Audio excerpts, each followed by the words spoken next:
ono sa to možno ani nedá veľmi porovnávať. To sú tak dva rozdielne svety, aj ako rozdielne médiá, by som povedal. Divadlo je taká veľmi precízna, pomalá, dlhá, do hĺbky smerujúca práca, analýza a tak ďalej. Dlhodobá práca s hercom, s hereckým súborom. A toto nie je povrchné, ale keď je takýto dobrý film, ako je toto, tak je to hlavne zábava.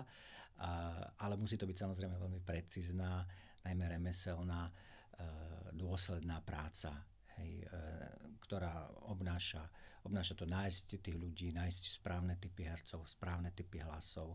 A je to veľmi príjemná zmena, že povedzme aj s tými ľuďmi, s ktorými pracujete v divadle, sa potom stretnete v tejto inej polohe a vidíte zrazu ich ďalšie iné možnosti, povedzme komediálne, hlasové, aj spevácké samozrejme. Takže pre mňa sú to dva svety, ktoré sa veľmi odlišujú, ale zároveň sa takýmto zvláštnym spôsobom doplňajú pre mňa v mojej pracovnej činnosti.